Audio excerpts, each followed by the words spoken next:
सभी साथियों को नमस्कार। सभी बच्चों को प्यार, ढेर सारा आशीर्वाद।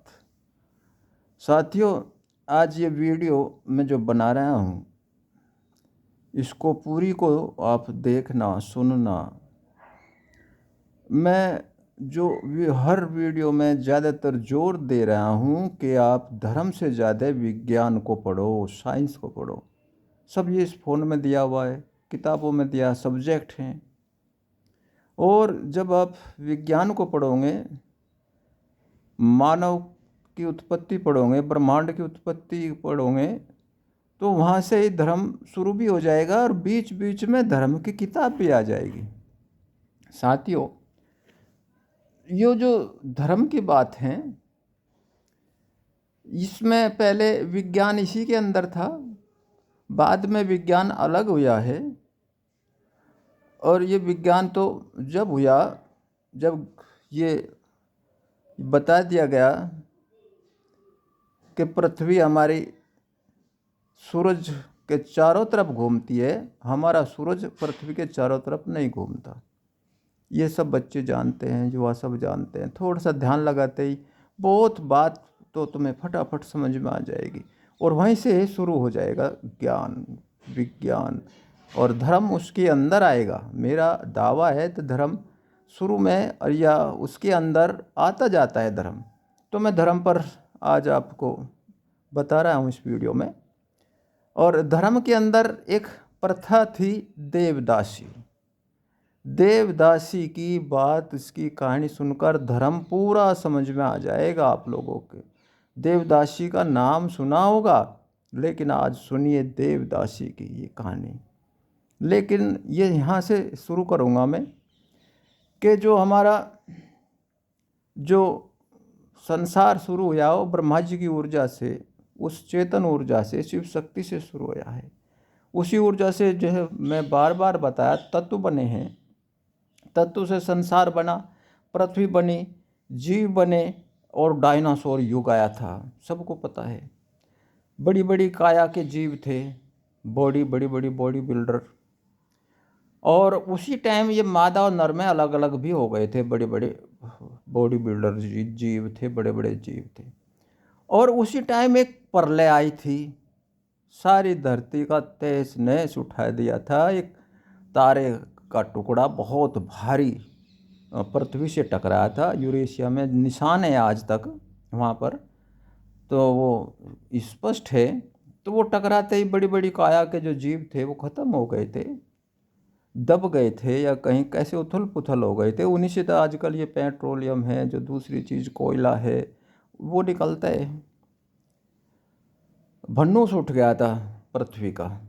लेकिन कुछ जीव जो नीचे बिलों में रहते थे, परत के नीचे, वे बच गए थे। और फिर बाद में धीरे धीरे उन्हीं से अनेकों जीव जो रह गए, उन्हीं से फिर अनेकों जीव, उनकी जो किस्में बनती चली गई जाती स्पीसीज।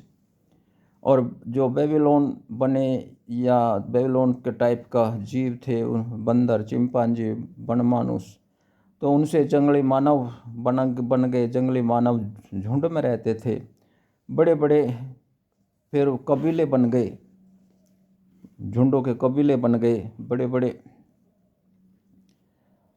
कबीले के फिर नाम, भाषा आ गई, बोली आ गई, तो नाम उनके रख दिए गए। जाट बहुत पुराना कबीला, बहुत पुरानी जो जाति का हो, उसी टाइम का है। गुज्जर हैं, अहीर हैं, अभीर बोलते थे उनको।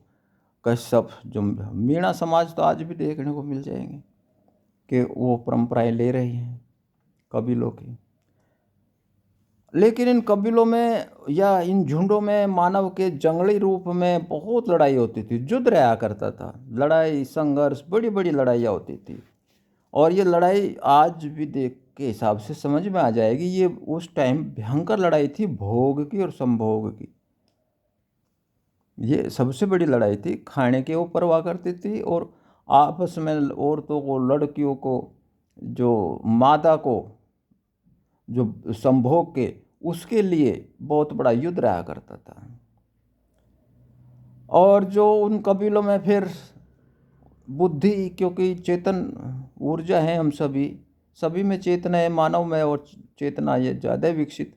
और जो मानव और ज़्यादा विकसित थे, बुद्धिमान, चालाक, और उनके साथ कमज़ोर भी जो लग जाते थे, तो उन्होंने उन कबीलों को व्यवस्थित करने के लिए अपने अपने धर्म, पहले छोटे छोटे धर्म बने, फिर बड़े बड़े धर्म बने, तो धर्म से उनको व्यवस्थित कर लिया। ये धर्म से ताकतवर लोगों को भी, जो राजा महाराजा थे, उनको भी कंट्रोल कर लिया इन लोगों ने, जो बुद्धिमान कहलाते थे, चालाक, उनके साथ कमज़ोर, उन लोगों ने सारी व्यवस्था संभाल रखी थी। राजाओं को भी वो कंट्रोल करते, और प्रजा में तो मौज मस्ती लूटते थे। धर्म ने मानव की सभ्यता का विकास किया, बहुत हजारों हजारों साल तक विकास किया। लेकिन भाई उनको भी, जो चालाक थे, बुद्धिमान थे, जो धर्म के ठेकेदार थे, उनको भी भोग और संभोग की तो जरूरत थी। वे थोड़ा भोग और संभोग में कसर नहीं छोड़ते थे वे। मैं यहाँ एक उदाहरण, जो देवदासी का हेडिंग मैंने बनाया है वो देखिए। तो वे जो धर्म के ठेकेदार थे, और उन्होंने जो धर्म के बड़े बड़े ठे बना रखे थे, आश्रम मठाधीश जो बैठते थे, बड़े बड़े जो है जो ऋषि, जो कुल बना रखे थे, क्या बोलते थे उनको, तो उनमें मठाधीश हैं, वहाँ ऋषि कुल में ऋषि बैठता, पुजारी, वहाँ के जो लोग थे, वे कबीलों के सरदारों से ज़्यादा, उन लोगों से, कबीलों के लोगों से ज़्यादा मज़ा लूटते थे। वो काम तो करते थे, लेकिन भाई वो ज़्यादा उस टाइम पर आनंद लेते थे। और जो ये मठाधीश, ये बड़े बड़े पुजारी, उन कबीलों के सरदारों से, जो कबीलों का राजा होता या उनका सरदार होता, उससे भी ज़्यादा आनंद लेते थे। ये आज भी उनसे भी ज़्यादा लेते हैं, राजाओं से ज़्यादा, प्रधानमंत्री से ज़्यादा धार्मिक धर्म के ठेकेदार आज भी मज़ा ले रहे हैं। और पर ये लोग या राजा भी पहले कोई परिवार के झंझट में नहीं बड़ा करते, और न ही ये लोग बड़े जो ठेकेदार होते हैं धर्म के, ये भी परिवार के झंझट में नहीं बड़ा करते थे। बहुत लोग थे पहले जो परिवार के झंझट में नहीं बढ़ते, वो पसंद नहीं करते थे परिवार व्यवस्था में रखना, अपना परिवार बनाना। लेकिन औरत को रखना तो उनको बेहद ज़रूरी था, ये तो मानव की आवश्यकता थी, औरत को उनके लिए बेहद ज़रूरी थी। तो इन्हीं लोगों ने रास्ता निकाल रखा था कि पब्लिक में, धर्म में, वहाँ पे अपने जीवन यापन के लिए पब्लिक को जो है धर्म में अटका रखा था, और धर्म में गाय का धन लेते थे, बहुत ज़रूरी था उस टाइम। और दूसरा धन लेते थे, सभी सुविधाएं लेते थे, और एक जो सबसे बड़ी चीज़ लेते थे, वो लेते थे वहाँ औरतों को, लड़की को, कन्याओं का दान लिया करते थे। बहुत बड़े षड्यंत्र से उनका आज भी वो है, उन किताबों में है, कहानियों में है। वो इस तरह से धर्म को तोड़ मरोड़ के अपने तरीके से बनाकर षड्यंत्र से लड़की को देवदासी, अर्थात देवताओं की या उस एरिया की ये देखभाल के लिए, उस एरिया में का काम संभालने के लिए देवदासी, उनका नाम देकर देवदासी के नाम से वो उन लड़कियों का दान लेते थे। खूब पब्लिक खुलेआम लड़की देती थी उनको, चलो भाई 4-5 लड़की हुई तो एक दे दी।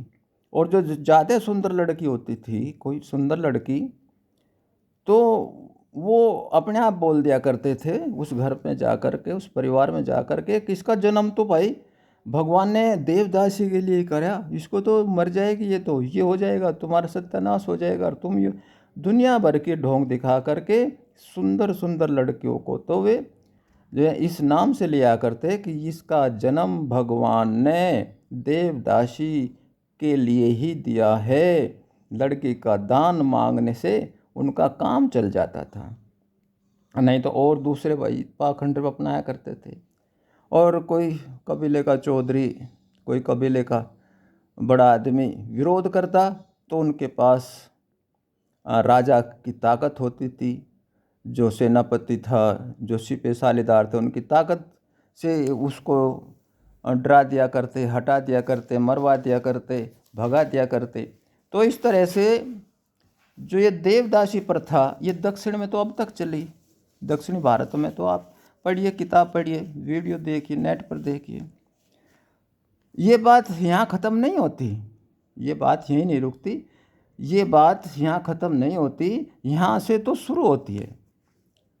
वे धार्मिक जगह का वे देवदासी समस्त कार्य करती थी और रात को या दिन में भी वे सेक्स अनिवार्य करती थी।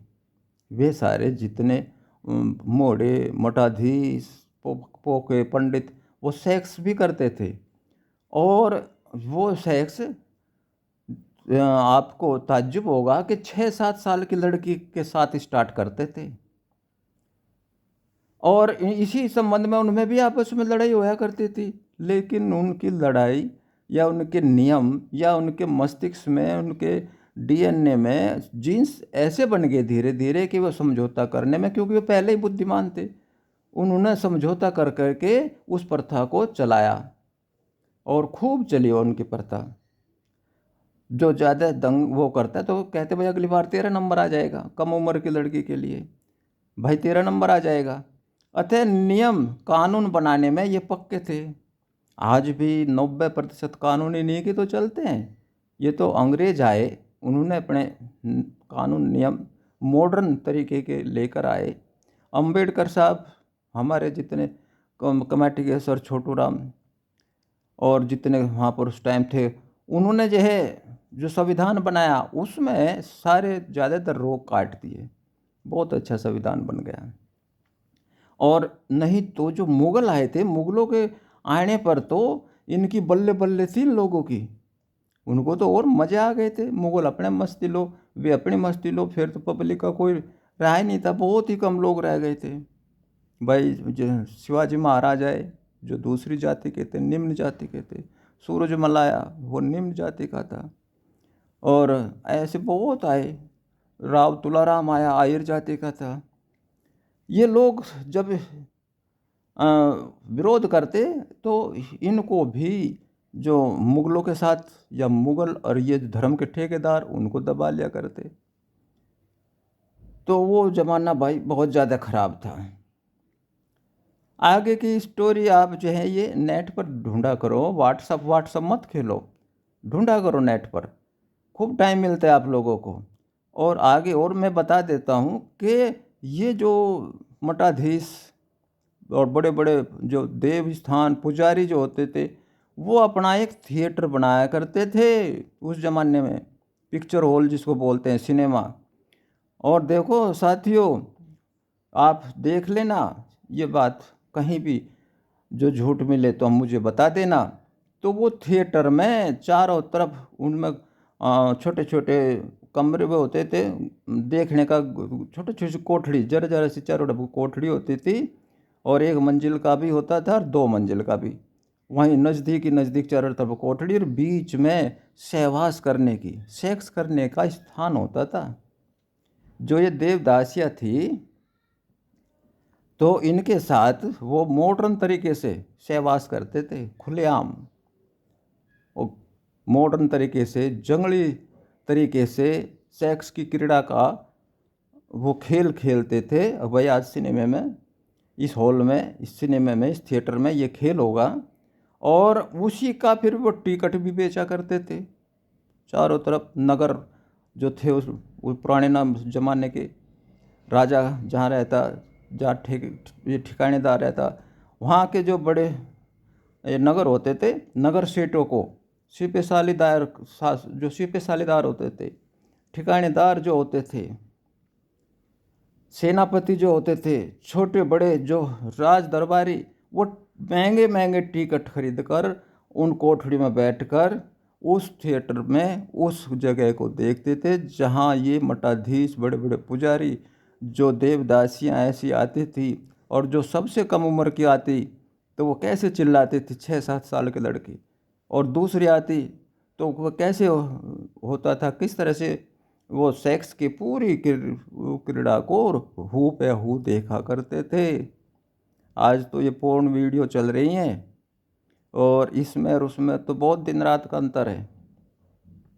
तड़फन देखा देखा करते थे वे छोटे बच्चियों की। तो पब्लिक में कितनी बार मारा मारी होती थी, कोई भनक लगती, कोई परिवार का पड़ोस का किसी तरह से छुपके से वहाँ देख लेता, तड़फन देखता बच्ची की, तो विद्रोह हो जाता था, पब्लिक में मारा मारी हो जाती थी। सब मिलकर विद्रोह को दबा लिया करते, फिर ये लोग सारे मिल जाते, विद्रोह को दबा लेते थे। यूँ टाइम चले जाता था 2-4 साल 10 साल के लिए, फिर कोई होता, फिर ऐसे ही ज़माना चलता रहा। इस अपने जो ये सब अपने फ़ोन में देवदासियों की कहानी देखो और देखो ये सब इसी तरह से ये जो है। मैं अगली वीडियो लेकर आऊँगा इसी संबंध में, लेकिन देख करके मुझे ज़रूर बताएं। Thank you.